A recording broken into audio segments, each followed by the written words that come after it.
வணக்கம், welcome to orange candy. நம்ம இன்னைக்கு பார்க்க போகிற ரெசிபி வந்து பேல் பூரி. ஸோ அது பேல் பூரி செய்யறதுக்கு தேவையான பொருளும் அதோட செய்முறை என்னன்னு வாங்க பார்க்கலாம். இதுக்கு வந்து நான் 2 கப் அளவுக்கு வந்து பொரி எடுத்திருக்கேன். நல்லா வந்து கிறிஸ்பாக இருக்கிற பொரி.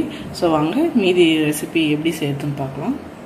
ஃபஸ்ட்டு வந்து நம்ம பேல் பூரிக்கு தேவையான 2 சட்னி ரெடி பண்ணிக்கலாம். ஒன்று வந்து க்ரீன் சட்னி, இன்னொன்று வந்து இம்லி சட்னி. அது வந்து ஸ்வீட் சட்னி, அது மீட்டி சட்னின்னு கூட சொல்லுவாங்க. ஸோ ஃபஸ்ட்டு அந்த க்ரீன் சட்னி செய்யறதுக்கு வந்து 1/2 கப் அளவுக்கு வந்து கொத்தமல்லி நான் வந்து சின்ன மிக்சி ஜாரில் போட்டிருக்கேன்.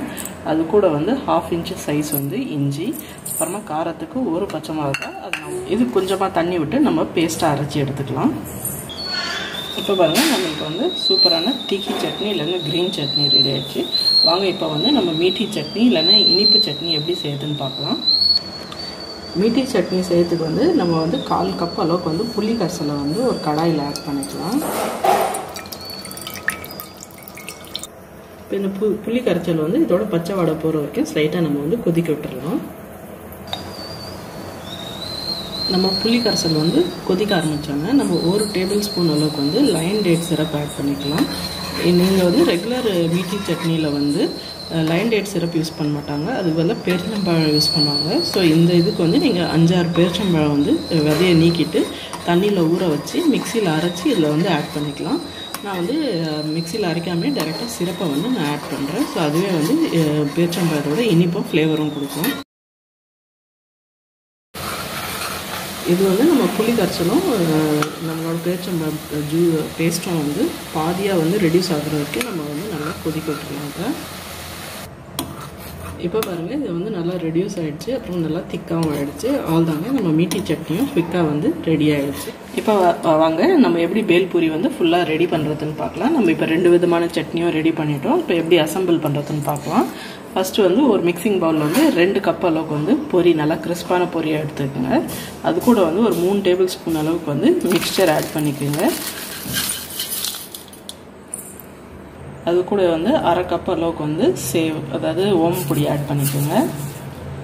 இப்போ இன்கேஸ் உங்கள் மிக்சரில் வந்து வேர்க்கடலை இல்லைன்னா நீங்கள் வந்து இது வந்து எண்ணெயில் ஃப்ரை பண்ணி கூட ஒரு 3 டேபிள் ஸ்பூன் வந்து இந்த ரெசிபியில் ஆட் பண்ணிக்கலாம். அதுவும் வந்து நம்மளுக்கு நல்லா டேஸ்ட் கொடுக்கும்.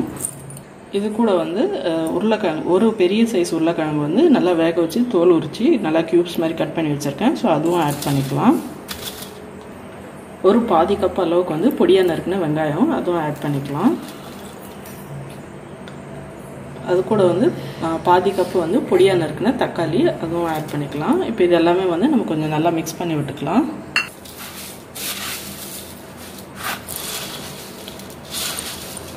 இப்போ வந்து நம்ம ட்ரை இன்க்ரீடியன்ட்ஸ்லாம் மிக்ஸ் பண்ணியாச்சு. இப்போ நம்ம ரெடி பண்ண வந்து சட்னி ஆட் பண்ணிக்கலாம்.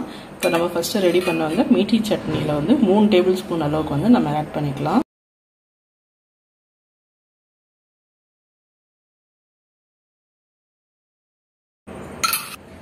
அப்புறம் நம்ம ரெடி பண்ணி வச்சுருக்க கொத்தமல்லி, அதாவது தீக்கி சட்னியில் வந்து ஒரு 3 ஸ்பூன் ஆட் பண்ணிக்கலாம் நம்ம.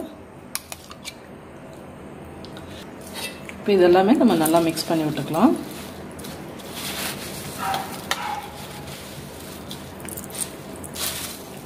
இப்போ இது வந்து நல்லா மிக்ஸ் பண்ணதுக்கப்புறம் 1/2 டீஸ்பூன் அளவுக்கு வந்து சாட் மசாலா ஆட் பண்ணிக்கலாம். இது கூட வந்து கொஞ்சமாக நம்ம வந்து ஆட் பண்ண வெஜிடபிள்ஸ்க்கு வந்து உப்பு ஆட் பண்ணிக்கலாம்.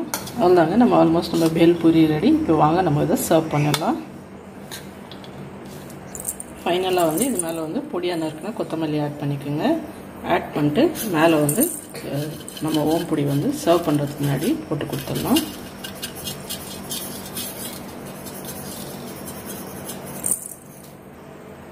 இப்போ பாருங்கள், நம்மளுக்கு சூப்பரான டேஸ்டியான பேல் பூரி வீட்டிலேயே ரெடி. கண்டிப்பாக இந்த ரெசிபி ட்ரை பண்ணி பாருங்கள், உங்களுக்கும் பிடிக்கும்னு நினைக்கிறேன். ட்ரை பண்ணி பார்த்துட்டு எப்படி இருந்துச்சுன்னு வந்து கமெண்ட் செக்ஷனில் சொல்லுங்கள். அப்புறம் இந்த வீடியோ உங்களுக்கு பிடிச்சிருந்தா லைக் பண்ணுங்கள், ஷேர் பண்ணுங்கள். அப்புறம் மறக்காமல் எங்கள் சேனல் ஆரஞ்ச் கேண்டிக்கு சப்ஸ்கிரைப் பண்ணுங்கள். நன்றி, வணக்கம்.